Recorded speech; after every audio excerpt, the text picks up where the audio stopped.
ప్రార్థన చేసుకుని ప్రారంభించుకుందామండి. ప్రేమగల తండ్రి, కృపగల దేవ, జీవం గల నాయన, పరిశుద్ధుడైన మహా గొప్ప దేవ, భయముతోనూ భక్తితోనూ నేర్చుకోవలసినటువంటి మీ మాటలు మీ సన్నిధిలో వినయ విధేయతలతో మేము ధ్యానించవలసినటువంటి మాటలు ఈ రాత్రి కూడా అదే మనసుతో మేము నేర్చుకుంటూ మా హృదయం అనే పలకపై ముద్రించుకుంటూ విలువైన శ్రేష్టమైనటువంటి మీ వాక్యమును తండ్రి వినువారు మాత్రంగా ఎవరు ఉండకుండా ఆ వాక్య ప్రకారంగా జీవించినట్లుగా, ఆ వాక్య ప్రకారంగా ప్రవర్తించినట్లుగా మమ్మను బలపరచమని మీ ప్రేరణతో చక్కని రీతిలో ఈ వాక్యమును మేము నేర్చుకున్నటకు మమ్మను మరింత గొప్పగా నడిపించమని వేడుకొనుచు మీ ప్రియకుమారుడు మా అందరి ప్రభు ప్రియ రక్షకుడైన యేసుస్వామి వారి పరిశుద్ధమైన నామములో ప్రార్థన సమర్పిస్తున్నాము తండ్రి, ఆమేన్. ప్రభునందు ప్రియులారా, ప్రభు పేరిట అందరికీ వందనాలు. గలతీ పత్రిక ధ్యానంలో ఈ రాత్రి 148వ సెషన్లోనికి మనం ప్రవేశిస్తున్నాం. గలతీ పత్రిక ధ్యానంలో 148వ సెషన్లోనికి మనం ప్రవేశిస్తున్నాం. తీద్దాం, బైబిల్ తెరిచి గలతీ పత్రికలోనికి తొంగి చూద్దాం. 6 అధ్యాయాలు కలిగినటువంటి ఈ పత్రికను 3 ప్రధాన భాగాలుగా విభజించుకొని ప్రస్తుతం మనము 3వ ప్రధాన భాగంలో ఉన్నాం. 5వ అధ్యాయము 6వ అధ్యాయం రెండిటిని మనము కలిపితే ఇది 3వ ప్రధాన భాగం. 5వ అధ్యాయము 6వ అధ్యాయం ఇందులో పౌలు గారు ఒక వాదన చేస్తున్నట్టుగా మనం చూస్తున్నాం. దీనిని మనము ప్రాక్టికల్ ఆర్ స్పిరిచువల్ ఆర్గ్యుమెంట్ అని అన్నాం. పౌలు గారి వాక్యము చేత ప్రభు కొరకు పట్టుబడినటువంటి గలతీ ప్రాంతములోని వీరందరూ దారి తప్పి నిజమైనటువంటి క్రైస్తవ జీవితానికి భిన్నటువంటి స్థితిలోనికి జారిపోయి మేము పరలోక యాత్రలోనే ఉన్నాము అని అనుకుంటూ తమను తాము మోసపరుచుకుంటున్నటువంటి వైనంలో ఈ పత్రిక ద్వారా తీవ్రమైనటువంటి హెచ్చరికలు పౌలు గారు జారీ చేస్తున్నారు. బాప్తిస్మము తీసుకున్న తర్వాత విశ్వాసిగా మారినటువంటి ఒక వ్యక్తి ఈ భూమి మీద ఎలా జీవించాలి, ఎలా జీవించకూడదు, దేని చేత నడిపించబడాలి, ఆ నడిపించబడుచున్నప్పుడు తన బ్రతుకులో ఏవి కనబడవు, ఏవి కనబడతాయి, ఈ జాబితాను ఆయన ఈ 5వ అధ్యాయంలో ఇస్తున్నాడు. 26 వచనములు కలిగినటువంటి 5వ అధ్యాయాన్ని తిరిగి మనము 3 ఉపభాగాలుగా డివైడ్ చేసుకొని మాట్లాడుకుంటున్నాం. ఈ 3 ఉపభాగాలలో మొదటి వచనము నుండి 6వ వచనం వరకు ఒక ఉపభాగం, 7వ వచనం నుండి 15వ వచనం వరకు రెండవ ఉపభాగం, 16వ వచనం నుండి 26వ వచనం వరకు మూడవ ఉపభాగం. అందులో ప్రస్తుతం మనము 19వ వచనంలో ఉన్నాము. ఈ 16వ వచనం నుండి 26వ వచనం వరకు ఉన్నటువంటి ఈ ఉపభాగానికి మనం ఒక చిన్న సబ్ టైటిల్ ఇచ్చాం. ఏమిటది? ఆత్మచేత నడిపించబడుట. ఆత్మచేత నడిపించబడుచు ఆత్మానుసారముగా మనం జీవించాలి. అది మనం మాట్లాడుకుంటున్నటువంటి విషయం. అప్పుడు మాత్రమే ఒక వ్యక్తి తాను పరలోక యాత్రలో సాఫీగా కొనసాగుతున్నానని తనను బట్టి ఒక నిర్ధారణకు రావచ్చు. ఆత్మ అంటే పరిశుద్ధాత్ముడు అని 18వ వచనంలో, మీరు ఆత్మచేత నడిపింపబడిన ఎడల ధర్మశాస్త్రమునకు లోనైన వారు కారు. ఆత్మచేత నడిపించబడడం అంటే పరిశుద్ధాత్ముడని, ఆ పరిశుద్ధాత్ముని చేత ప్రేరేపింపబడి భక్తులు వ్రాసినటువంటి వాక్యం మన చేతికి రాగా ఆ వాక్యము చేత నడిపించబడుటయే ఆత్మచేత నడిపించబడడం అని మనం మాట్లాడుకున్నాం. అలా ఆత్మచేత నడిపించబడుతున్నటువంటి క్రమంలో ఒక వ్యక్తికి సర్వసాధారణంగా మీకైనా నాకైనా మనకెవరికైనా ఎదురయ్యేటువంటి ఒక ప్రాముఖ్యమైనటువంటి ప్రశ్న ఏమిటది? నేను వాక్యము చేత నడిపించబడుచున్నానో లేదో నాకు ఎలా తెలుస్తుంది? నన్ను నేను ఎలా పరిశీలించుకుంటే, ఎలా పరీక్షించుకుంటే నేను వాక్యం చేత నడిపించబడుచున్నవాడనో కాదో అని నాకు ఒక స్పష్టత అనేది ఎలా వస్తుంది అనేటువంటి ఒక ప్రశ్న తనకు ఎదురైనప్పుడు, ఆ ప్రశ్నకు సమాధానము లేని స్థితిలో మన బ్రతుకులు ఉండకుండా గలతీ పత్రిక 5వ అధ్యాయము 19 నుంచి పౌలు భక్తుడు ఒక జాబితాను మనకిస్తున్నాడు. ఆ జాబితాలో మన కళ్ళ ముందు కనబడుచున్నవే శరీర కార్యములు, the works of the flesh అని కానీ, the acts of the flesh అని కానీ, the deeds of the flesh అని కానీ మనం ఇంగ్లీష్లో మాట్లాడుకున్నాం. వర్క్స్ అన్నా, యాక్ట్స్ అన్నా, డీడ్స్ అన్న కార్యాలు, శరీర కార్యాలు. శరీరం అంటే దీన్ని ఎలా అర్థం చేసుకోవాలని గత ఆదివారము అలాగనే సోమవారం 2 రోజుల పాటు దీని గురించి మీకు వివరించడం జరిగింది.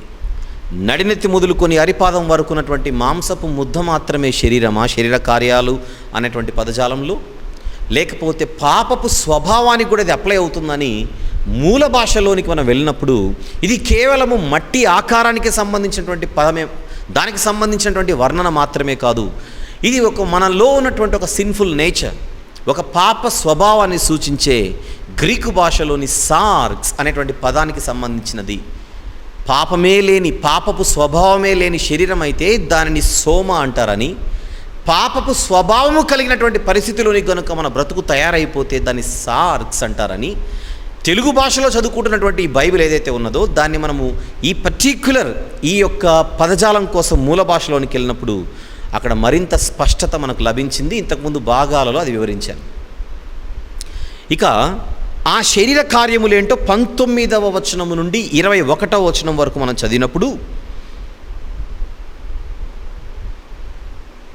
జారత్వము, అపవిత్రత, కాముకత్వము, విగ్రహారాధన, అభిచారము, ద్వేషములు, కలహము, మత్సరములు, క్రోధములు, కక్షలు, భేదములు, విమతములు, అసూయలు, మత్తతలు, అల్లరితో కూడిన ఆటపాటలు మొదలైనవి. ఈ మొదలైనవి అనేటువంటి పదాన్ని తీసేస్తే మొత్తం మనకు 15 కనబడుతున్నాయని చూసాం మనం. తెలుగు బైబిల్లో 15 కనపడుతున్నాయి. మరి ఇంగ్లీష్ బైబిల్కి వెళ్ళేసరికి ఒక కింగ్ జేమ్స్ వర్షన్ కానీ, న్యూ కింగ్ జేమ్స్ వర్షన్ కానీ, ఈ వర్షన్స్ చూసినప్పుడు మనకు కొన్ని వర్షన్స్లో మాత్రం 17 కనబడ్డాయి. 17 ఎందుకు అక్కడ కనబడ్డాయి, 15 ఎందుకు ఇంకా కనబడ్డాయి, వీటి గురించినటువంటి క్లారిటీ ఏంటి అనేది ఇంతకుముందు ఎపిసోడ్లో శుక్రవారం రోజున మనం మాట్లాడుకున్నాం. నిన్న మనం లైవ్లో మాట్లాడుకోలేకపోయాం, ఈరోజు దాని కొనసాగింపును మాట్లాడుకుంటున్నాం. 15 అన్న దాని గురించి లాస్ట్ ఎపిసోడ్లో నేను క్లారిటీ ఇచ్చాను కనుక నేరుగా ఇక ఆ జాబితాలోనికి మనం తొంగి చూద్దాం. ఇప్పటివరకు చదువుకున్న ఈ శరీర కార్యాలు ఏవైతే ఉన్నాయో వాటిని మనం పరిశీలిస్తుంటే ఒక్కొక్కటి మన కళ్ళ ముందు కనబడుతుండగా ప్రతి దానిని కూడా జాగ్రత్తగా మనం ఆలోచించవలసిన అవసరం ఉంది. శరీర కార్యములు స్పష్టమై ఉన్నవి అని అన్నాడు. స్పష్టమై ఉన్నవి అంటే ఎక్కడ స్పష్టమై ఉన్నవి? ఈ సమాజంలో మనం ఒక్కసారి ఆ సమాజాన్ని తొంగి చూస్తే ఇక్కడ కనబడుతున్నటువంటి ఈ శరీర కార్యాలను కూడా క్లియర్ కట్గా మన కళ్ళ ముందు కనబడుతూ ఉంటాయి స్పష్టంగా.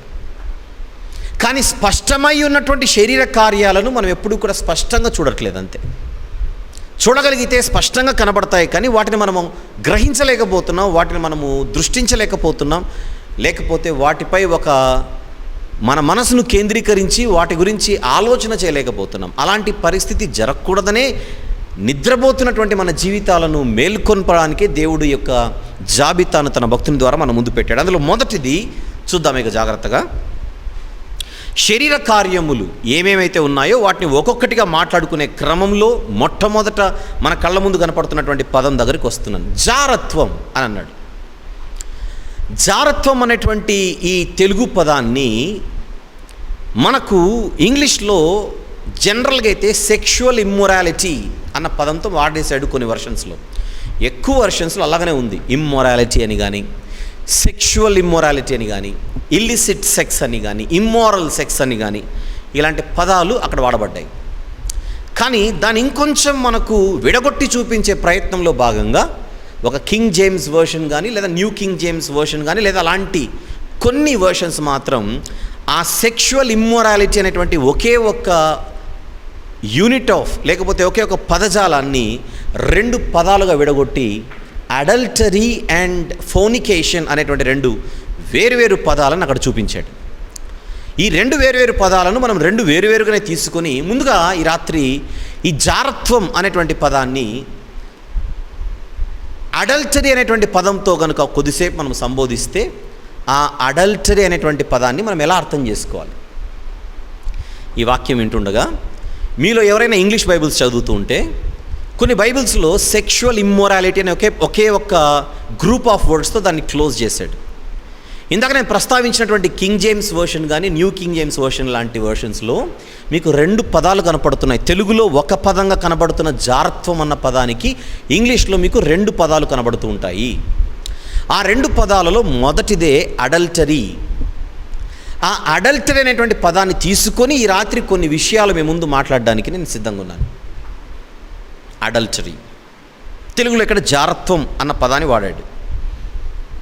అడల్టరీ అన్న పదానికి తెలుగులో జారత్వం అని మాత్రమే కాకుండా వ్యభిచారము అన్న పదాన్ని కూడా మనం వాడవచ్చు.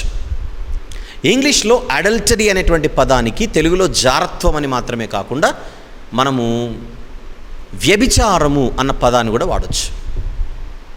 ఇంతకేం చెప్పాలనుకుంటున్నాడు? ఎందుకంటే వరుసగా మనకు జారత్వం కనబడుతోంది, దాని పక్కనే అపవిత్రత కనబడుతోంది, దాని పక్కనే కాముకత్వం కూడా కనపడుతుంది. జాగ్రత్తగా చూడండి, ఈ మూడు కూడా దాదాపుగా దగ్గర పదాలే, కానీ మూడింటిని వేరువేరుగా వ్రాసాడు. వేరువేరుగా వ్రాసాడు కనుక జాగ్రత్తగా వీటిని ఆలోచించవలసిన అవసరం మనకుంది. అందుకే మొట్టమొదట వ్యభిచారము అనేటువంటి పాయింట్ తీసుకొని ఈ రాత్రి కొన్ని ఆలోచనలు మనం చేద్దాం. అడల్టరీ లేదా వ్యభిచారం. అడల్టరీ అనే పదాన్ని కానీ వ్యభిచారం అనేటువంటి పదాన్ని కానీ మనం అర్థం చేసుకునే క్రమంలో అసలు వ్యభిచారం అంటే ఏంటి, అడల్టరీ అంటే ఏంటి అని ప్రశ్నిస్తే ఒక్కసారి అలా చూడగానే మనకు అర్థం అవ్వవలసినటువంటి మొదటి విషయమే, ఒక వ్యక్తి తన వివాహ కార్యములో, వివాహ కార్యక్రమములో, వివాహము జరిగిన రోజున, పెళ్లి రోజున, మన ఇండియాలో అయితే తాళి కట్టిన రోజున లేదా తాళి కట్టించుకున్న రోజున వారిద్దరి మధ్య ఒక ఒడంబడిక, ఒక నిబంధన చోటు చేసుకుంటుంది కదా. మన క్రైస్తవ వివాహాలలో అయితే పెళ్లి ప్రమాణాలను చేయిస్తారు, పవిత్ర ప్రమాణాలు అవి. ఆ పవిత్ర ప్రమాణాలలో అక్కడ ఉన్నటువంటి పెద్దలు వారిద్దరి చేత ప్రమాణాలు చేయిస్తూ, భార్యగా నువ్వు తప్ప నా మనసులో ఇంకెవరు ఉండరు అని పెళ్లి కుమారుడి చేత, భర్తగా నువ్వు తప్ప నా మనసులో ఇంకొకరు ఉండరు అని పెళ్లి కుమార్తె చేత అందరి సమక్షంలో ఒక ప్రమాణం చేయిస్తారు. వారు కూడా దానిని హృదయపూర్వకంగానే ఆ ప్రమాణం చేస్తారు దేవుని సన్నిధిలో. అలా వారి ప్రమాణాలన్నీ కూడా వచ్చినటువంటి బంధువులు, మిత్రులు, సంఘస్థులు అందరి మధ్య, దైవ సేవకుల మధ్య ఈ ప్రమాణాలన్నీ జరిగి చివరకు పవిత్రంగా, పరిశుద్ధంగా, ప్రార్థనతో వారి వివాహ కార్యక్రమం అనేది, మంచి సందేశముతో, మంచి ప్రార్థనతో వారి వివాహం అనేది, అందుకే దీనిని పరిశుద్ధ వివాహ ఆహ్వానం అంటాడు శుభలేఖలో, అంతే కదా. పరిశుద్ధ వివాహ ఆహ్వానం అంటే పరిశుద్ధంగా జరిగేటువంటి వివాహ కార్యక్రమం అది. పరిశుద్ధ గ్రంథాన్ని ఆధారం చేసుకొని మంచి మాటలు వినపడేటువంటి ఒక వివాహ కార్యక్రమం అది. పరిశుద్ధ దేవుని పాదాల చెంత వారిద్దరిని మోకరిలింపజేసి పెద్దలందరూ కూడా వారికి ప్రార్థన చేసి వారితో కూడా మంచి ఒప్పుకోలు, ప్రమాణాలు తీసుకొని జరిపించేటువంటి వివాహం అది.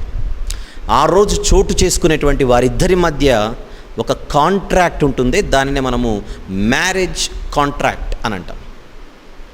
సహజంగా కాంట్రాక్ట్ అంటే ఒక 5 సంవత్సరాల కాంట్రాక్ట్, 3 సంవత్సరాల కాంట్రాక్ట్ అని అంటాం, లేదా 6 నెలల కాంట్రాక్ట్ అంటాం. కానీ పెళ్ళైన రోజున ఒక పురుషుడికి ఒక స్త్రీకి మధ్య చోటు చేసుకునేటువంటి కాంట్రాక్ట్ అన్నది లైఫ్ టైం కాంట్రాక్ట్. ఇది లైఫ్ టైం కాంట్రాక్ట్. ఎవరు ఏర్పరిచినటువంటి కాంట్రాక్ట్ ఇది? ఎవరు ఏర్పరిచినటువంటి వ్యవస్థ ఇది? ఎవరు ఏర్పరిచినటువంటి ఒక కార్యం ఇది? ఈ ప్రశ్నలన్నిటికీ సమాధానమే మనకు బైబిల్లోని మొదటి పుస్తకమే చెబుతోంది. ఒక పురుషుడిని చేసిన దేవుడు, సృష్టికర్త, ఆ పురుషుణ్ణి చూస్తూ ఈ నరుడు ఒంటరిగా ఉండుట మంచిది కాదనించి ఆ నరుడికి జతగా ఒక నారిని తీసుకొని జతపరిచాడు. వీరిద్దరు కూడా దేవుడు జతపరిచితే జతపరచబడినవారు. జతపరిచిన తర్వాత దేవుడిచ్చిన స్టేట్మెంటే, ఇక వీళ్ళిద్దరూ కూడా ఏక శరీరులు అన్న పదాన్ని వాడాడు చూడండి, ఆదికాండం 2వ అధ్యాయంలో. చూద్దామా? తెలిసినా చూద్దాం ఒకసారి. ఆదికాండము 2వ అధ్యాయం 24వ వచనము చూద్దాం. 24. కాబట్టి పురుషుడు తన తండ్రిని తన తల్లిని విడిచి తన భార్యను హత్తుకొనును, వారు ఏక శరీరులై ఉందురు. అది వారిద్దరి మధ్య జరుగుతున్నటువంటి ఒక ఒడంబడిక, ఒక నిబంధన.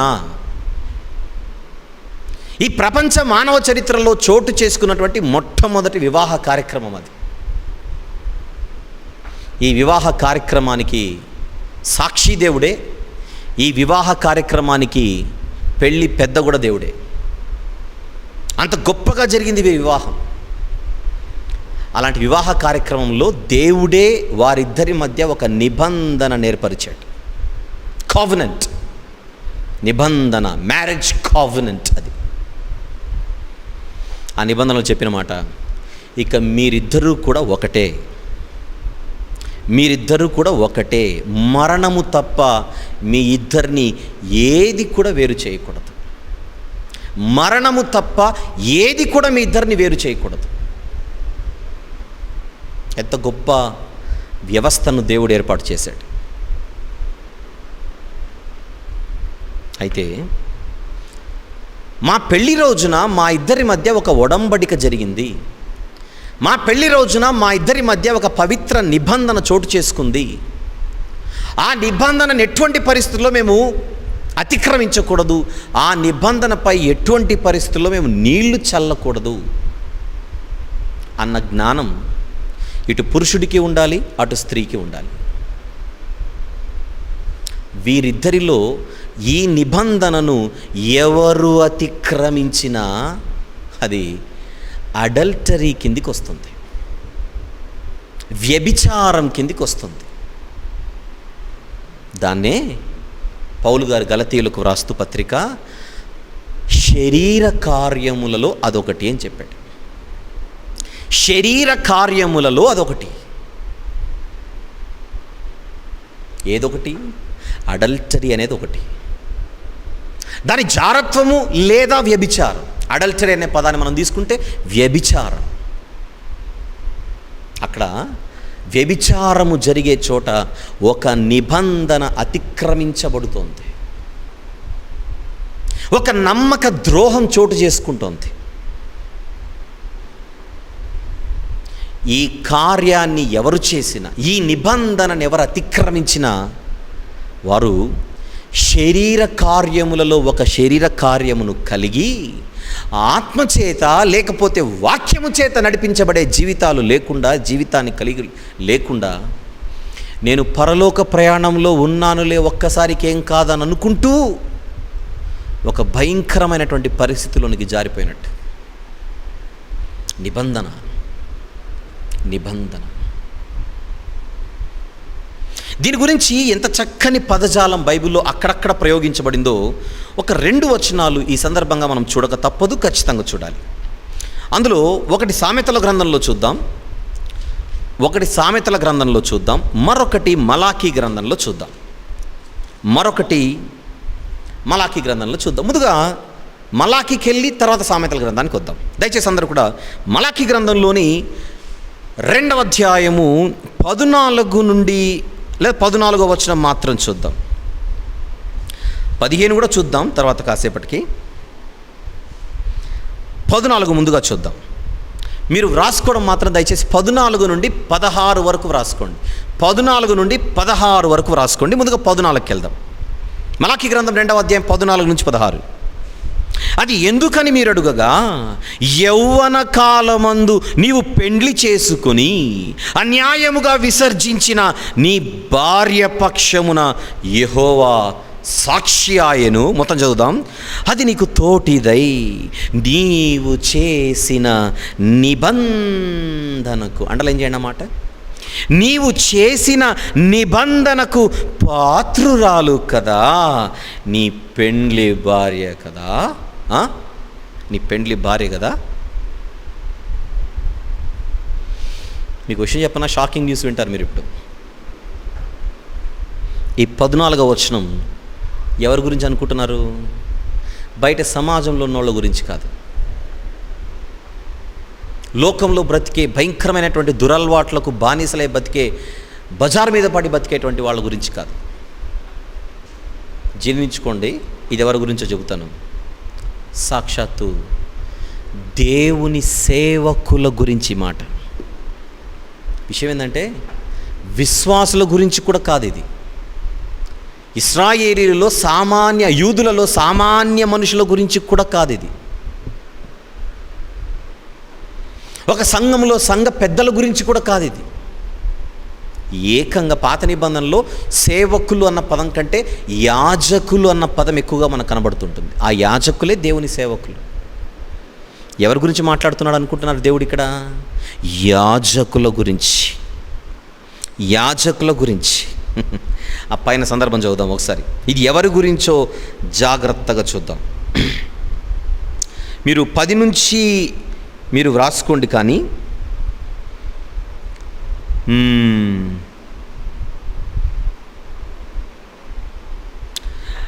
మీకు కొంచెం పరిచయము కావడానికి మొదటి అధ్యాయము 14వ వచనము, ఆ తర్వాత 2వ అధ్యాయము నుంచి మీరు చదువుకుంటూ వస్తే జాగ్రత్తగా ఇది ఎవరెవరి గురించి మాట్లాడుతున్నాడో మీకు పైన అర్థమవుతాయి. ఒక్కసారి మీకు 7వ వచనం మాత్రం చూద్దాం. 2వ అధ్యాయం 7వ వచనంలో, యాజకులు సైన్యములకు అధిపత్యగు యెహోవా దూతలు గనుక. మరలా యాజకులు సైన్యములకు అధిపత్యగు యెహోవా దూతలు గనుక జనులు వారి నోట ధర్మశాస్త్ర విధులను నేర్చుకుందురు, వారు జ్ఞానమును బట్టి బోధించవలెను. అయితే అసలు ప్రాబ్లం అంతా యాజకుల గురించే. ధర్మం మరిచిన యాజక బృందం అది. ధర్మం మరిచిన యాజక బృందం అది. వచ్చేద్దాం, కిందికి వచ్చేసేద్దాం, డైరెక్ట్గా కిందికి వచ్చేద్దాం. వండర్ఫుల్. వచ్చేద్దాం 14వ వచనం. యవ్వన కాలమందు నీవు పెండ్లి చేసుకుని అన్యాయముగా విసర్జించిన నీ భార్య పక్షమున యెహోవా సాక్షి ఆయను, అది నీకు తోటిదై నీవు చేసిన నిబంధనకు పాత్రురాలు కదా. ఏమనుకున్నారు పెండ్లంటే? ఏమనుకున్నారు పెండ్లంటే ఏందనుకుంటున్నారు అని అడుగుతున్నాడు దేవుడు అక్కడ. నీ ఇష్టమా? 2 రోజులు కాపురము చేసి తర్వాత నచ్చలేదని వదిలేయడమా? ఈరోజు కూడా ప్రపంచంలో కాంట్రాక్ట్ మ్యారేజెస్ అనేవి చాలా ఉన్నాయి. కాంట్రాక్ట్ మ్యారేజెస్ అని బయట దేశాల్లో ఈ వ్యవస్థ చాలా ఎక్కువగా విచ్చలవిడిగా ఉంటుంది.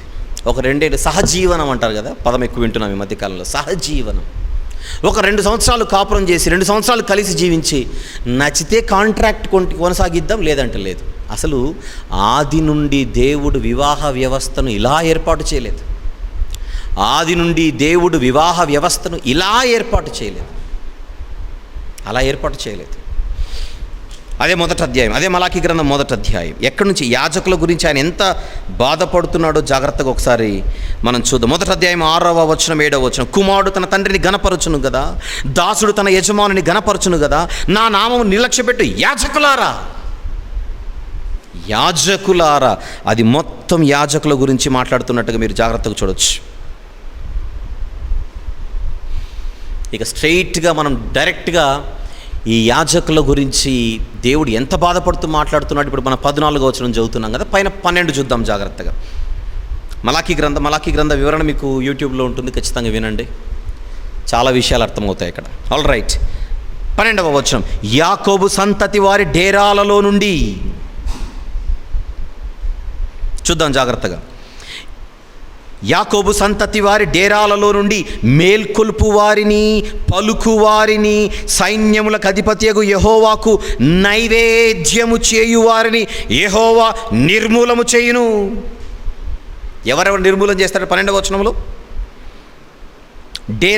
యాకోబు సంతతి వారి డేరాలలో నుండి మేల్కొల్పువారు, పలుకువారు, సైన్యములకు అధిపత్యగు యెహోవాకు నైవేద్యము చేయవారు. ఎవరు వీళ్ళంతా? నైవేద్యము చేయవారు ఎవరు వీళ్ళంతా? యాజకులు. ఇలాంటి యాజకులు ఆత్మచేత నడిపించబడుచు పరలోక ప్రయాణంలో వారుంటూ అనేక మందిని వెనకల నడిపించవలసినటువంటి బాధ్యత కలిగినటువంటి వారు ఏం చేశారు వాళ్ళ జీవితంలో అని అడిగితే, పెండ్లి రోజున వారు చేసిన నిబంధనపై నీళ్లు చల్లారట. 14వ వచనం. యవ్వన కాలమందు నీవు పెండ్లి చేసుకొని. ఎప్పుడైంది నీకు పెళ్ళి అని అడుగుతున్నాడు. ఎప్పుడైంది నీకు పెళ్ళి? ఎప్పుడైంది నీకు పెళ్ళి? యవన కాలంలో అయింది ప్రభువా. ఆహా, మరి ఇప్పుడు నువ్వు యవనస్తుడే కాదుగా, ముసలివాడివేగా. నీ పెళ్ళి ఎప్పుడైంది అంటే నా యంగ్లో. నేను యవ్వనుడిగా ఉన్నప్పుడు నీకు పెళ్ళయింది. నువ్వు యవనస్తుడిగా ఉన్నప్పుడు నీకు పెళ్ళైతే ఇప్పుడు నువ్వు యవనస్తుడు కాదని నీ మాటలు అర్థమవుతుంది. వృద్ధుడైపోయావు, ముసలివాడు అయిపోయావు. ఈ ముసలి ప్రాయంలో నీకు పెళ్ళెందుకు అని అడుగుతున్నాడు దేవుడు.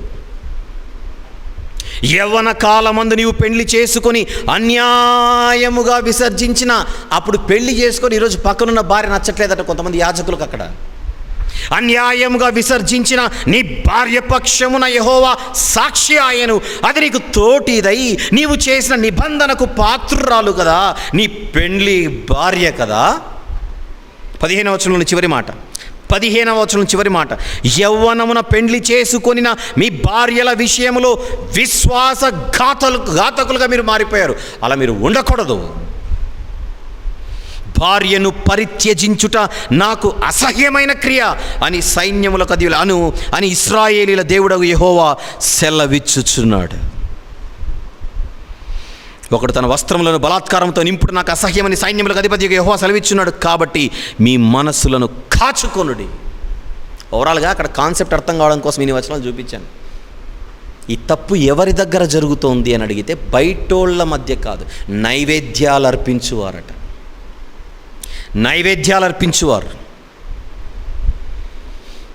యాజకులు అర్పిస్తున్న నైవేద్యాలు యాజకుల కళ్ళకు కనపడుతుంటే, వారు అర్పిస్తున్నటువంటి నైవేద్యాలలో వారు కట్టుకున్న భార్యల కన్నీళ్లు కనపడుతున్నాయట దేవునికి.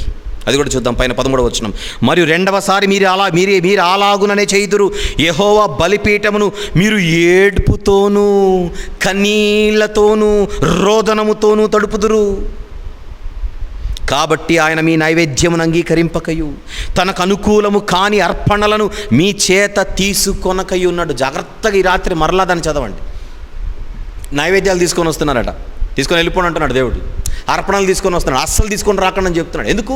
వాటి నిండా రోదనం, వాటి నిండా ఏడ్పు. ఆ అర్పణలు, ఆ నైవేద్యాల నిండా నాకు రోదన కనపడుతుంది, కన్నీళ్లు కనపడుతున్నాయి, ఏడ్పు కనపడుతుంది. ఎందుకో? కట్టుకున్న వారికి ద్రోహం చేసి నేను బయటికి వెళ్ళి నీతులు చెబుతానని, కట్టుకున్న వారికి ద్రోహం చేసి నేను నైవేద్యాలు అర్పిస్తానని, నేను ఇంకేంటి అర్పణలు తీసుకొని వస్తానని దొరల్లాగా బయటికి వస్తే దేవుడు గేట్ దగ్గర నిలబెట్టి పంపించేస్తున్నాడు. ఇక్కడ గేట్ దగ్గర నిలబెట్టి పంపించేస్తున్నాడు. ఎవడికి కావాలి మీ అర్పణలు? ఎవడికి కావాలి మీ నైవేద్యాలు? సంఘములో సామాన్యులు చేస్తేనే సహించలేని దేవుడు అసలు బయట ఎవడు చేసినా సహించలేడు. అది ఇక సంఘంలో చేస్తే అసలే సహించలేడు. ఆ సంఘాన్ని నడిపించవలసినటువంటి బాధ్యత కలిగినటువంటి పెద్దల స్థానంలో ఉండి, యాజకుల స్థానంలో ఉండి కూడా ఈ కార్యాలకు పాల్పడితే దేవుడు ఎలా భరించగలడు? మలాకీ గారి కాలంలో యాజకుల పరిస్థితి, కట్టుకున్న భార్యలకు అన్యాయం చేసి వివాహము రోజున చోటు చేసుకున్న నిబంధనపై నీళ్లు చల్లి దేవునికి దొరికిపోతున్నారు. ఎవరు వీరు? ఒక్క శరీరముగా జతపరచబడినటువంటి ఒక పవిత్ర బంధములోనికి వచ్చిన వీరు ఆ బంధాన్ని తెంచేసుకుని ఆ బంధ నిబంధనపై నీళ్లు చల్లి ఆ బంధాన్ని తెంచి ఒక శరీర కార్యానికి బలైపోయినవారు. అదే అడల్టరీ, వ్యభిచారం.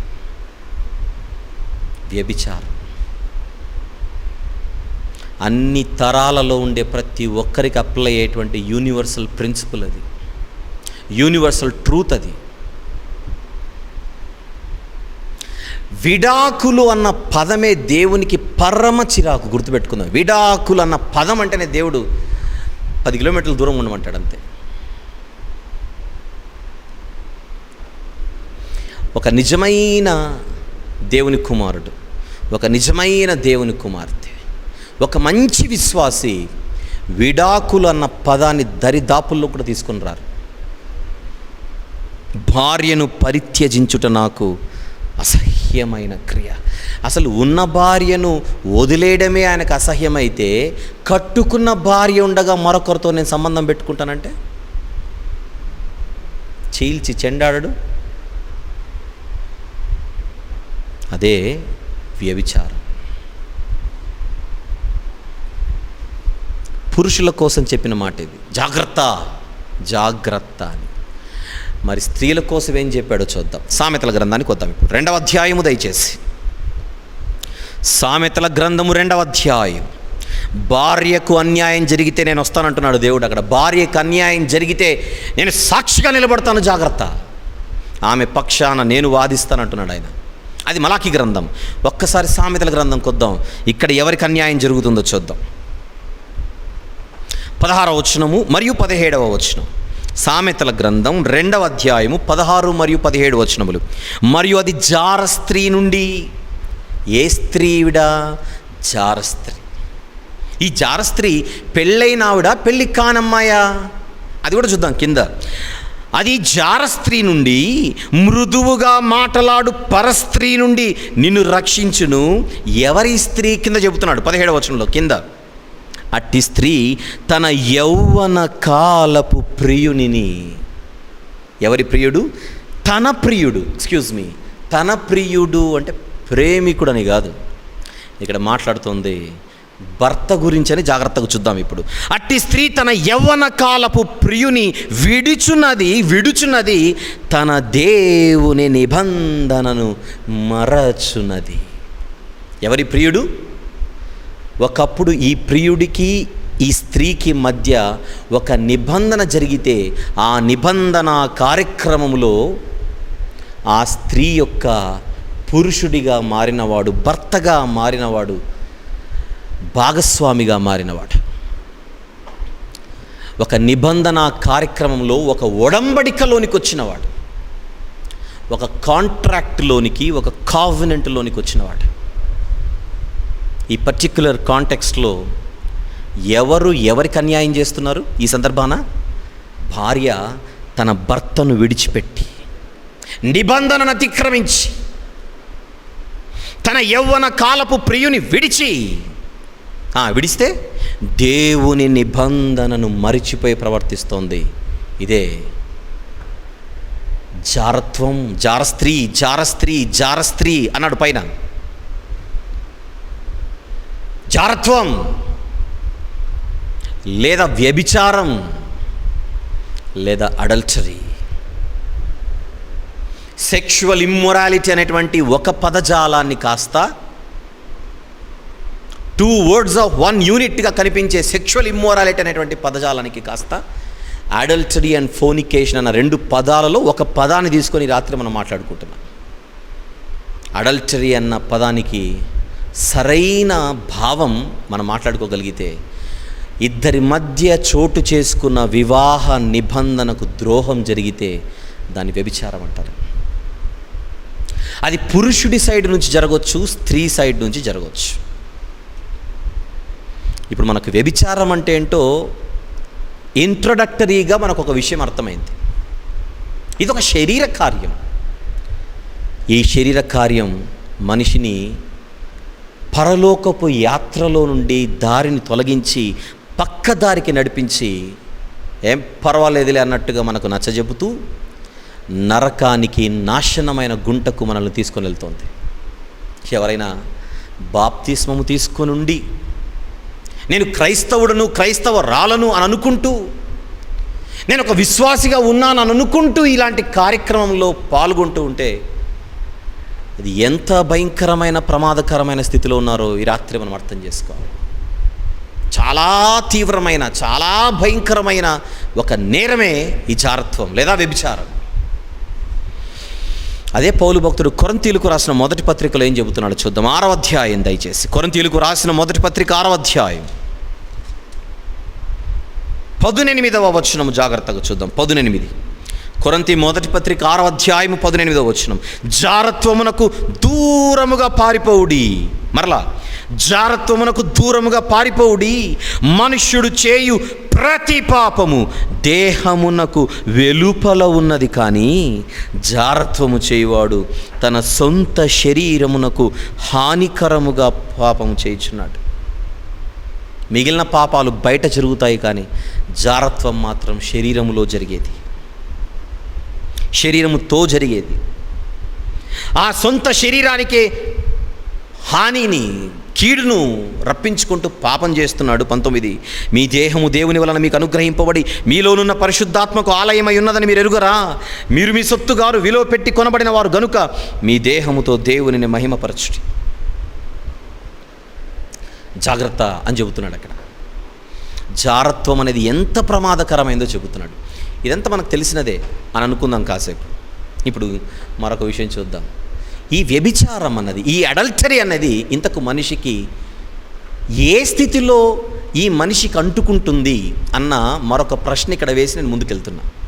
ఇంతవరకు ఒక స్త్రీకి కట్టుబడి ఉండవలసినటువంటి పురుషుడు, ఒక పురుషునికి కట్టుబడి ఉండవలసినటువంటి స్త్రీ ఆ విధికి, ఆ కట్టడకు తలదించకుండా తెగించి, సాహసించి, ఏమవుతుందిలే అని అనుకుంటూ దారి తప్పితే మరొకరితో సంబంధం పెట్టుకుంటే అది వ్యభిచారం అంటున్నాం. ఈ కొరింథీ పత్రికలో ఇది శరీరంతో జరిగే కార్యక్రమం, బహుపరాక్ అంటున్నాడు ఇక్కడ. అది కూడా మనకు అర్థమైంది. అయితే బైబిల్ బాగా పరిశీలిస్తే ఈ వ్యభిచారం అన్నది శరీరముతో మాత్రమే కాకుండా మరొక చోట ఆల్రెడీ ఇది చోటు చేసుకుంటోందని యేసుప్రభు వారు వార్నింగ్ ఇచ్చాడు చాలా సీరియస్గా.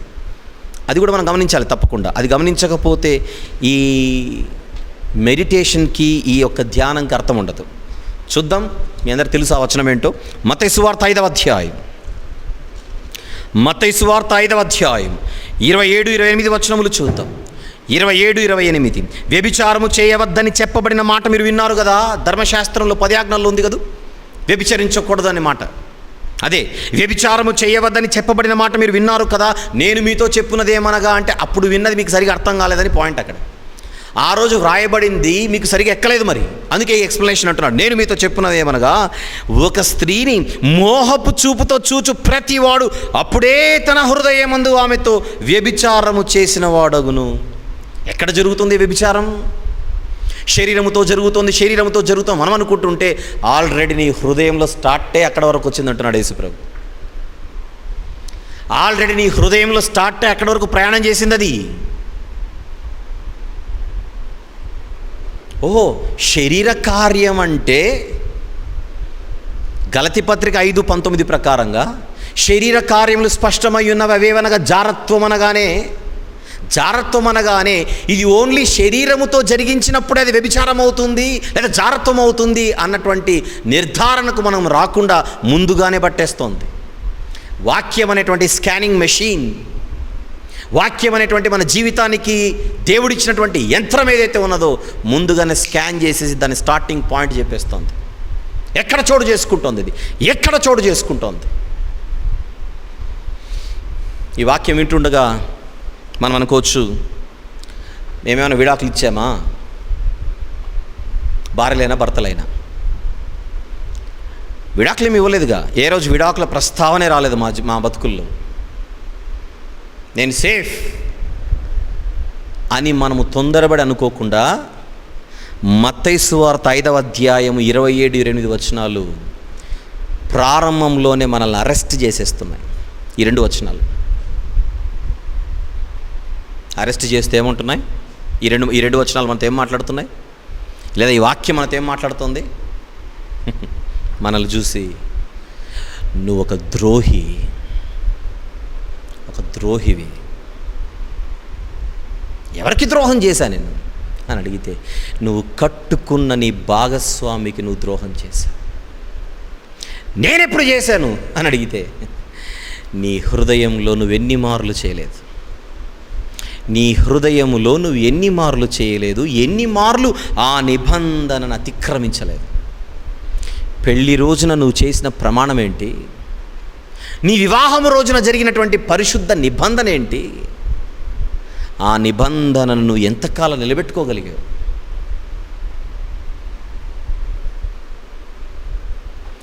ఒకరికే చోటుండవలసిన స్థానంలో మరొకరిని ఒకవేళ నువ్వు ఊహించుకున్నా మనం వాక్యానికి దొరికినట్టే. ఊహించుకున్నా, పలకరిస్తే కాదు, ఇక హలో హాయ్ అని చెబితే కాదు, ఊహించుకున్నా దొరికిపోతున్నాం అక్కడ. అందుకే శరీర కార్యములన్న పదంలో శరీరం అంటే కేవలం ఇది మాత్రమే అనుకోకండి. ఒక స్వభావం, ఒక సిన్ఫుల్ నేచర్ అది. ఆ స్వభావములో నుండి బయటకు వచ్చే కార్యాలు మనం ఆలోచించవలసింది ఫైనల్ రిజల్ట్ గురించి కాదు, స్టార్టింగ్ పాయింట్ దగ్గర. ఫైనల్ రిజల్ట్ కాదు అసలు ప్రాబ్లం, స్టార్టింగ్ పాయింట్ ప్రాబ్లం. సమస్యను అక్కడ గుర్తించకపోతే కష్టం. ఈ కరోనా వైరస్ గురించి మాట్లాడుతూ దాని ఫైనల్ అటాక్ ఎక్కడ? ఫైనల్ అటాక్ ఎక్కడంటే లంగ్స్ అంటున్నారు, ఊపిరితిత్తులు. కానీ తెలిసిన వారు ఇస్తున్న సలహా ఏంటి? వైద్యులు కానీ, వైద్య బృందం కానీ, ఎక్స్పర్ట్స్ కానీ, అది ఊపిరితిత్తుల్లోనికి వెళ్ళే ముందుగా నీ నాసికారంధ్రములో గుండా కానీ, లేకపోతే నీ ఓరల్ క్యావిటీ లేదా ఓరల్ పాత్ ఏదైతే ఉంటుందో నోటి ద్వారా కానీ అది ప్రవేశించి, నేను విన్న ప్రకారంగా అయితే నీ గొంతులో ఒక 2 రోజులు అది అక్కడ సెటిల్ అవుతుంది. అక్కడ నుంచి నెమ్మదిగా ఊపిరితిత్తుల వరకు వెళ్తుంది. అది మన గొంతులో తిష్ట వేసినట్టుగా మనకు వెంటనే తెలియదు. ఎక్కడెక్కడ కొంచెం అప్పుడప్పుడు గొంతు నొప్పి, చిన్నపాటి జ్వరము ఇవి వస్తుంటే ఏదో అనుకుంటాం. కానీ ఈ మహమ్మారి ఆల్రెడీ అక్కడికి వెళ్ళి కూర్చుంది. అందుకే ఏమంటున్నారు, కొంచెం వేడి నీళ్ళు, కషాయాలు, గ్రీన్ టీ ఇలాంటివి మీరు తాగుతూ ఉండండి. ఒకవేళ మీకు తెలియకుండా అక్కడికి వచ్చినా కూడా ఆ వేడి పదార్థం వెళ్ళి దాన్ని చంపేస్తుంది. దానివలన అది ఊపిరితిత్తుల వరకు వెళ్ళదు. ఊపిరితిత్తులకు వెళ్ళిన తర్వాత నేనేం చేస్తానంటే అది ఫైనల్. అది లంగ్స్కి వెళ్ళిన తర్వాత ఏమైనా చేస్తానంటే కొంచెం ఇబ్బంది. లంగ్స్ వరకు వెళ్ళకముందే జాగ్రత్త పడండి. అసలు అక్కడ వరకు కూడా వెళ్ళకుండా, గొంతు వరకు వెళ్ళకుండా కూడా మీరు జాగ్రత్త పడండి. ఒకవేళ వెళితే మీకు తెలియకుండా కష్టం కనుక పదార్థాన్ని పంపించేసేయండి, ఒక వేడి పదార్థాన్ని, కషాయం లాంటిది. ఎందుకు చెబుతున్నారు ఇదంతా కూడా? ఫైనల్కి వెళ్తే నువ్వు చేయగలిగేది ఏం లేదని. దాని స్టార్టింగ్ స్టేజ్లోనే నువ్వు గుర్తుపట్టి దాని నుండి నువ్వు బయటకు వచ్చే ప్రయత్నం చేయి. ఈరోజు సమాజంలో కరెంట్ అఫైర్గా మనం వింటున్నటువంటి వార్త దీని గురించి. మరి ఈ వైరస్ మత్తయి సువార్త 5వ అధ్యాయము 27-28 వచనాల్లో యేసుక్రీస్తు ప్రభు మాట్లాడుతున్న వైరస్ ఏంటి? మీరు వ్యభిచారం అంటే ఫైనల్ స్టేజ్ గురించి ఆలోచిస్తున్నారా? ఒకసారి స్టార్టింగ్ పాయింట్ దగ్గరికి రండి అంటున్నాడు ఆయన. స్టార్టింగ్ పాయింట్ దగ్గరికి రండి. That is the starting point. నువ్వు అక్కడ చంపకుండా చివరికి వచ్చిన తర్వాత నేను అరెస్ట్ చేస్తానంటే కుదరదు. ఈరోజు మనం బ్యాప్టిజం తీసుకుని మేము వాక్యం చేత నడిపించబడుతున్నటువంటి జీవితాలు మాకున్నాయని అనుకుంటూ, మేము పరలోక ప్రయాణంలో ఉన్నామని అనుకుంటూ ఈ విషయంలో తప్పిపోతూ మనలను మనమే మోసపుచ్చుకొనుచు ఇప్పటికే ద్రోహులుగా మారిపోయి ఉంటే కళ్ళు తెరుచుకోవలసిన అవసరం మన కళ్ళ ముందు కనపడుతోంది. మలాకీ గ్రంథంలో ఎందుకు విడాకులు ఇచ్చారని అడుగుతున్నాడు. మీ భార్యలకు మీరు ఎందుకు విడాకులు ఇచ్చారు? మీ నైవేద్యాలలో ఏడుపు, మీ భార్యల ఏడుపు, మీ అర్పణలలో కన్నీళ్ళు, మీ భార్యల కన్నీళ్ళు నేను చూడలేకపోతున్నాను అంటున్నాడు. అది మలాకీ గ్రంథం. నిబంధనపై నీళ్లు చల్లారంటున్నాడు. అది మలాకీ గ్రంథం. సామెతలకు వచ్చేసరికి ఎందుకమ్మా నీ భర్తకు నువ్వు అన్యాయం చేశావు? ఎందుకు ఈ జారత్వపు ఊబిలోనికి దిగావు? ఎందుకు ఒక జారస్త్రీ అనేటువంటి ముద్రను ముద్రించుకున్నావు అని పరోక్షంగా ఆమెకు చెబుతూ మిగిలిన వారికి హెచ్చరికలు చేస్తున్నాడు, జాగ్రత్త స్త్రీతో అని. అది సామెతల గ్రంథం. కానీ మత్తయి సువార్తకు వస్తే యేసు ప్రభు ఒక స్త్రీతోనో ఒక పురుషుడితోనో మాట్లాడకుండా హృదయమందు ఈ వ్యభిచారానికి పాల్పడుతున్న ప్రతి ఒక్కరితో మాట్లాడుతూ, నీవు ఆత్మచేత నడిపించేబడవా, నువ్వు ఆత్మచేత నడిపించబడే జీవితం నీకుందని నువ్వు ఎలా అనుకుంటున్నావు? ఆత్మచేత నడిపించబడే వాడివని, దానవని నువ్వు ఎలా అనుకుంటున్నావు అని స్ట్రైట్ ఫార్వర్డ్గా, ముక్కుసూటిగా ఆయన అడుగుతుంటే మన దగ్గర సమాధానం ఉందా? ఒకరితోనే బంధం, ఆ ఒకరితోనే అంతం. ఇది వివాహ వ్యవస్థకు ఉండవలసినటువంటి లక్షణం. దేవుడు కోరుకున్నది.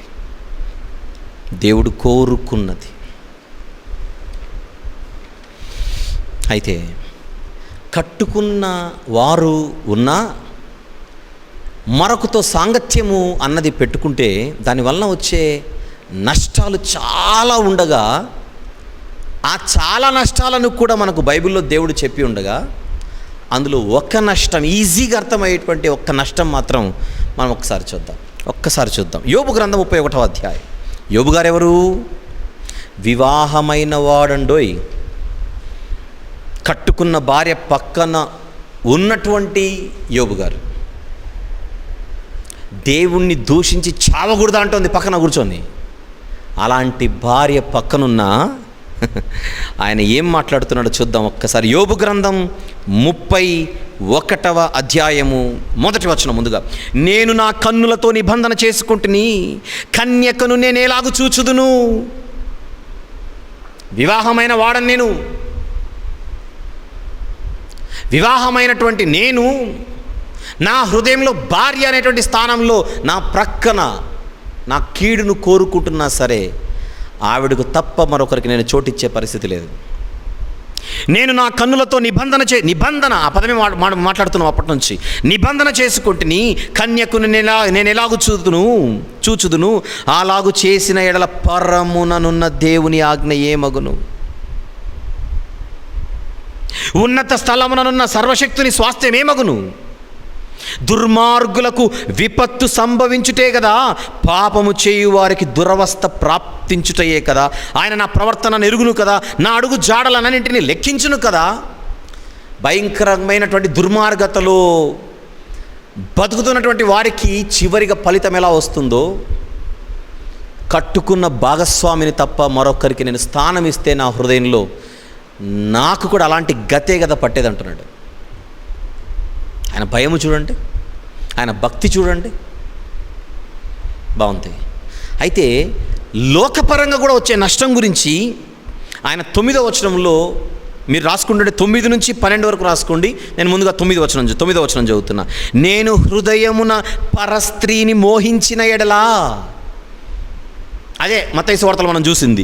నేను హృదయమున పరస్త్రీని మోహించిన ఎడలా, నా పొరుగువాని ద్వారమున నేను పొంచియున్న ఎడలా, నా పొరుగువాని ద్వారమున నేను పొంచియున్న ఎడలా. 11కి వెళ్దాం.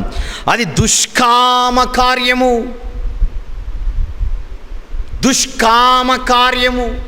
ఫైనల్ స్టేజ్లో కాదు, మోహిస్తేనే దుష్కామ కార్యము. అది న్యాయాధిపతుల చేత శిక్ష నొంద తగిన నేరం. పాత నిబంధనలోనే దేవుని జ్ఞానంతో చెబుతున్న మాట చూడండి. అది న్యాయాధిపతుల చేత శిక్ష నొంద తగిన నేరం. 12, అది నాశన కూపము వరకు దహించు అగ్నిహోత్రం.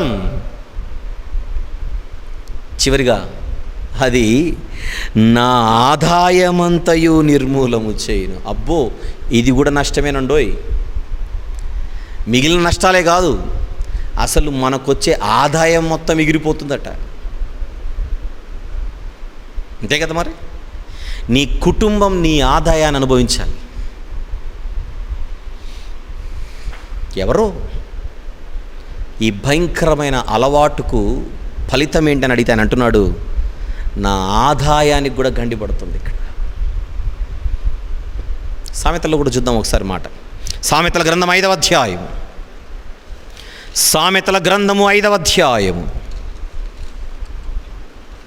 ఒకసారి 8 నుంచి 10 వచనాలు రాసుకోండి. 8 నుంచి 10.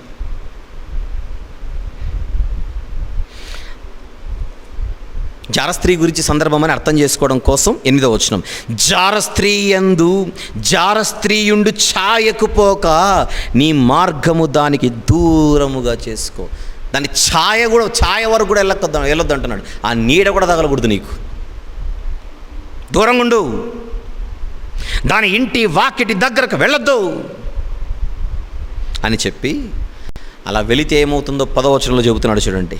10వ వచనం, నీ ఆస్తి వలన పరులు తృప్తి పొందుదురు, నీ కష్టార్జితము అన్యుల ఇల్లు చేరు.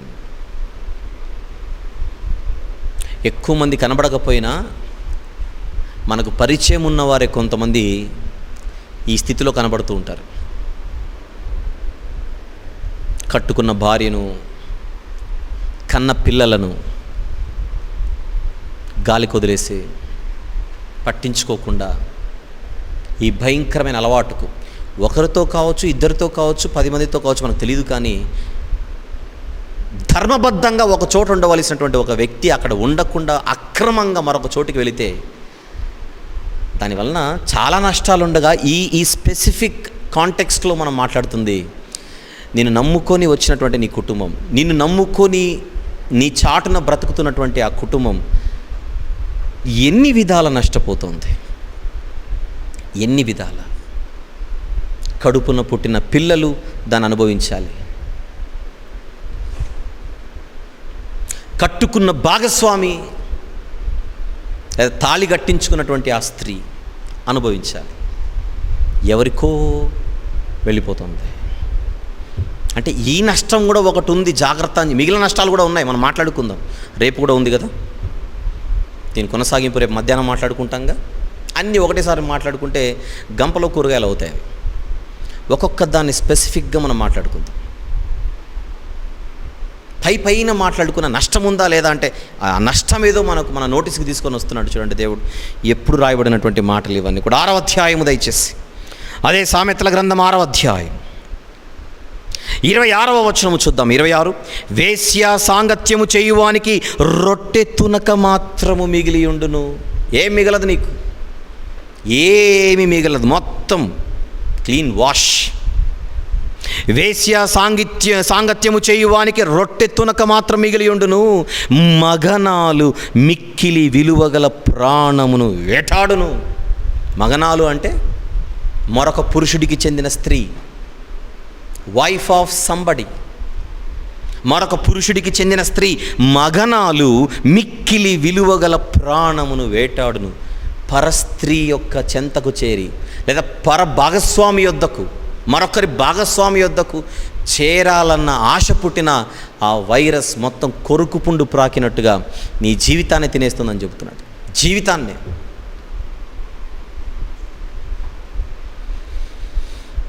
అయితే బైబిల్ ఇస్తున్న స్పష్టత, ఈ కార్యంలో ప్రత్యేకించి ఈ పర్టిక్యులర్ యాక్ట్ ఆఫ్ ఫ్లెష్, ఈ పర్టిక్యులర్ శరీర కార్యంలో సమాజానికి దొరికేవారు అక్కడక్కడక్కడక్కడక్కడ, దేవుని కంటికి దొరికేవారు ఎందరో. ఇప్పుడు మనం భయపడవలసిందే నన్ను సమాజం చూస్తుందేమో అని కాదు. సమాజం ఎప్పుడు చూస్తుంది? ఫైనల్ స్టేజ్లో చూస్తుంది. కానీ దేవుడు ఎప్పుడు చూస్తాడు? స్టార్టింగ్ పాయింట్లోనే చూస్తాడు, ప్రారంభపు స్థితిలోనే పట్టేసుకుంటాడు. అమ్మో ఇలా నేను బ్రతికితే సమాజం నన్ను నీచుడిగా చూస్తుందేమో అన్న భయం కొంతమందికి ఉంటుంది.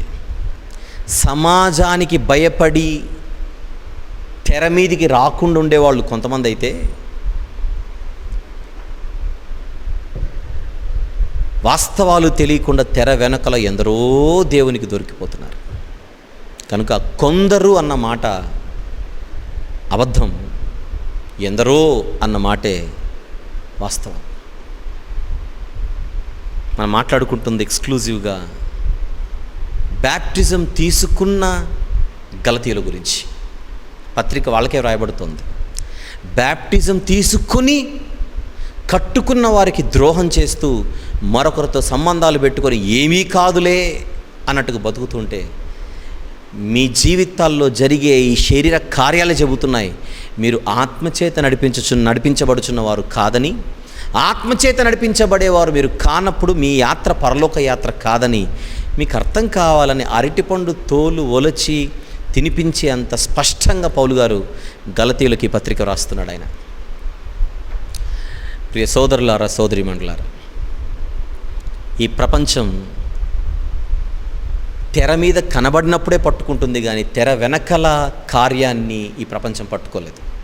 అంత శక్తి ప్రపంచానికి లేదు, అంత సామర్థ్యం ఈ ప్రపంచానికి లేదు, ఈ సమాజానికి లేదు. కానీ దేవుని కనుదృష్టి అలా స్పార్క్ స్టార్ట్ అవ్వగానే పట్టేసుకుంటుంది. అంత పవర్ఫుల్ నిఘా వ్యవస్థలో మనం ఉన్నాం. ఆయన మన అంతరింద్రియములను కూడా పరిశీలించు దేవుడు, నీతిగల దేవుడు అని ఎన్ని పదాలు లేవు. ఒక్కటి చూద్దాం. కీర్తనల గ్రంథములో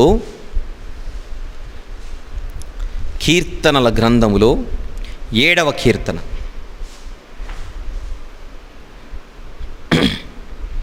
కీర్తనల గ్రంథంలోని 7వ కీర్తనలో మొట్టమొదట మనము 10వ వచనం చూసి తర్వాత మనము 11వ కీర్తనలకు వెళ్దాం. 10వ వచనం దయచేసి. దుష్టుల చెడితనం అంటే దానిపై 9 నుంచి చూద్దామా? 9 నుంచి చూద్దాం. హృదయములను అంతరింద్రియములను పరిశీలించు నీతిగల దేవా, దుష్టుల చెడుతనము మాన్పుము, నీతిగల వారిని స్థిరపరచుము. నీతిగల వారే సమాజానికి అవసరమని చెబుతూ 9వ వచనంలో హృదయములను అంతరింద్రియములను పరిశీలించు నీతిగల దేవుడు. అది దేవుడు పరిశీలించు దేవుడు అని ఎన్ని కనపడవు. ఇక తర్వాత ఎన్నో ఉన్నాయి. ఆ 11వ కీర్తనలో 7వ వచనం కూడా నీతిమంతులు యథార్థవంతులు మాత్రమే ఆయన ముఖదర్శనం చేస్తారు, మిగిలిన వాళ్ళు చూడలేరు.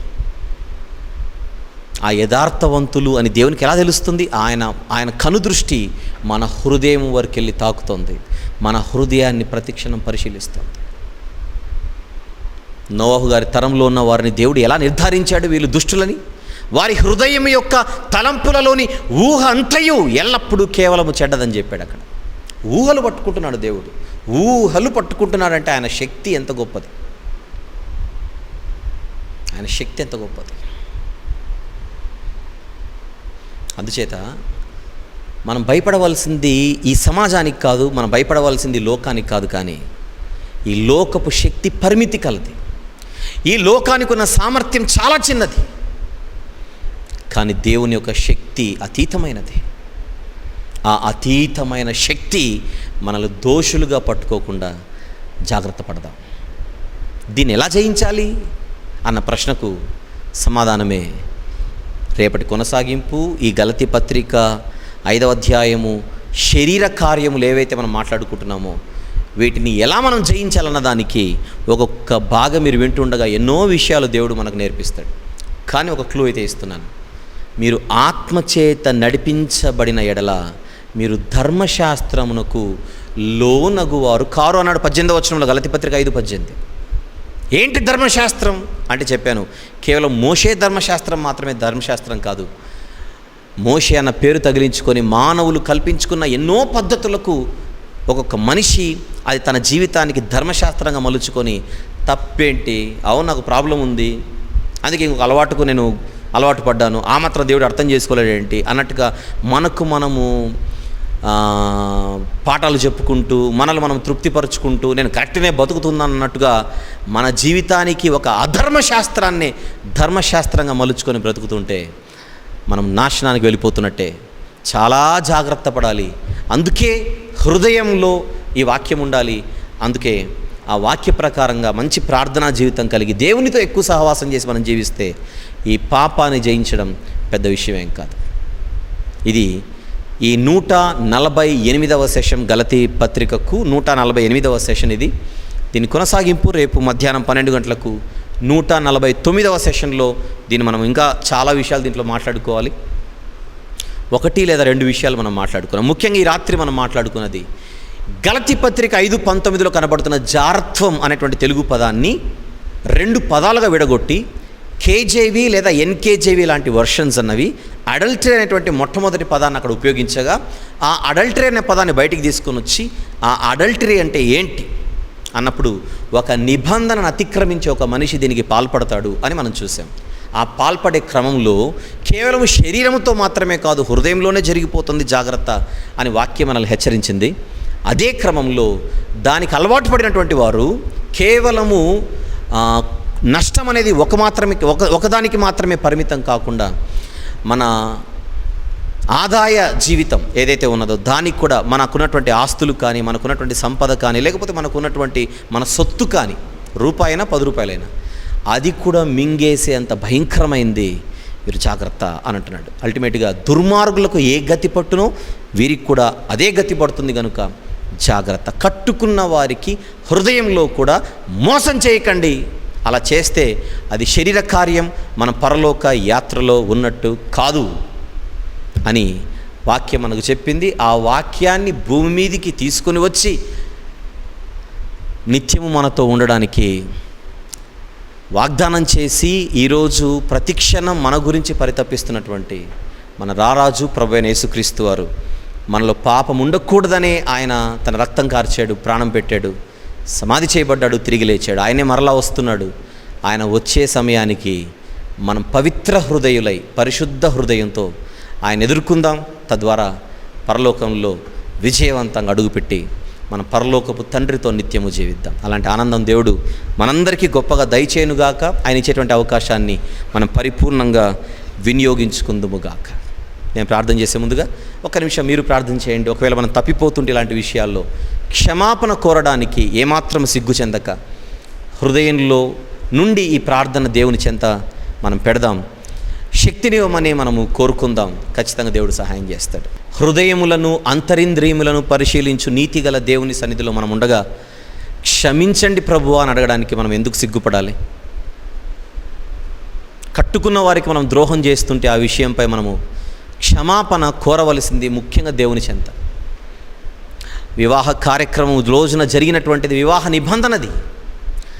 ఆ నిబంధనకు మనము అన్యాయం చేస్తుంటే, ఆ నిబంధనను అతిక్రమిస్తుంటే మనల్ని మనం హెచ్చరించుకొని జాగ్రత్త పడదాం. శరీర కార్యం అన్నది మన జీవితంలో ఉంచుకొని నేను పరలోక యాత్రలో ఉన్నానని అనుకుంటూ మనల్ని మనం మోసపుచ్చుకుంటూ ఉంటే ఇది సరైన సమయం, ఇది అనుకూలమైన సమయం, దేవుడు మనల్ని హెచ్చరించినటువంటి సమయం. ఇంకా ఇలాంటివి ఎన్నో నేర్చుకోవాలి. దీని కొనసాగింపు రేపు మధ్యాహ్నం మనం మాట్లాడుకుందాం 12 గంటలకు. ప్రార్థన చేసుకుందాం. ప్రేమగల తండ్రి, కృపగల దేవ, జీవం గల నాయన, పరిశుద్ధుడైన మహా గొప్ప దేవ, మా జీవితాల్లో మేము మంచివారము, మేము నీతివంతులం అని అనుకుంటూ, పవిత్రులము, పరిశుద్ధులం అని అనుకుంటూ, మీ కనుదృష్టికి, మీ తీర్పుకు మేము ఎలా దొరికిపోతున్నామో మీ వాక్యాన్ని ముందుంచుకొని తండ్రి మేము ఆలోచిస్తుంటే మా యాత్ర పరలోక యాత్ర కాదు అన్నట్టుగా మా జీవితాలు మాకు చెబుతున్నాయి. అలాంటి పరిస్థితులు, కరోనా విపత్కర పరిస్థితుల కంటే హృదయ విదారకరమైనటువంటి పరిస్థితుల్లో మా జీవితాలు ఉండగా వాటిని బట్టి మరింత మేము భయపడచ్చు. మీ ఎడల భయమును, మీ ఎడల భక్తిని, పరిశుద్ధత విషయంలో ఆసక్తిని పెంచుకుంటూ మా హృదయంలో మీ వాక్యం ఉంచుకుంటూ ప్రార్థనా జీవితాన్ని బలముగా కలిగి మంచి సహవాసంలో ఉంటూ దేవుని పిల్లలతో అనగా మీ పిల్లలతో తండ్రి మేము మా సమయాన్ని గడుపుచు ఎక్కువగా మీ గురించినటువంటి సంభాషణలలో మేము ఉంటూ పరిశుద్ధతకు దగ్గరగా పరిశుద్ధతలో జీవిస్తూ పరిశుద్ధులైన మీ యొద్దకు మేము వచ్చుటకు తండ్రి ప్రతి క్షణం ప్రయత్నం చేస్తూ ముందుకు సాగుటకు సహాయం చేయండి. మీ కుమారుని రాకడలో మేము పాత్రులుగా ఎంచబడి ఎత్తబడి మీరు ప్రసాదించే శాశ్వత ఆనందంలో మేము పాలు పుంజుకొని జీవించుటకు సహాయం చేయండి తండ్రి. ఈ రీతిగా వాక్యం నేర్చుకుంటున్న మీ పిల్లల ఆసక్తిని ఆశీర్వదించండి ప్రభువా. రేపు మధ్యాహ్నం 12 గంటలకు దీని కొనసాగింపు బాగా నేర్చుకోవడానికి మంచి సిద్ధ మనసు కలిగి, సిద్ధపాటు కలిగి మేము వచ్చుటకు సహాయం చేయమని, మా అందరి జీవితాల్లో మీరు చేయబోతున్న ప్రతి మేలును బట్టి, ప్రతి క్షణం మీరు జరిగిస్తున్నటువంటి ప్రతి ఉపకారమును బట్టి మిమ్మల్ని మాత్రమే స్తుతిస్తూ, మహిమపరుస్తూ, ఘనపరుస్తూ మీ ప్రియకుమారుడు, మా అందరి ప్రభు, ప్రియ రక్షకుడైన యేసుక్రీస్తు ప్రభుల వారి మహిమగల నామములు ప్రార్థన సమర్పిస్తున్నాము తండ్రి. ఆమెన్. తండ్రి, కుమార, పరిశుద్ధాత్మల ప్రేమ, కృపా సహవాసం ఈ రీతిగా దేవుని సన్నిధిలో గడుపుచున్నటువంటి మనందరితోనూ, సర్వలోక పరిశుద్ధులందరితోనూ సదాకాలము తోడయుండి అత్యున్నతంగా నడిపించునుగాక. ఆమెన్.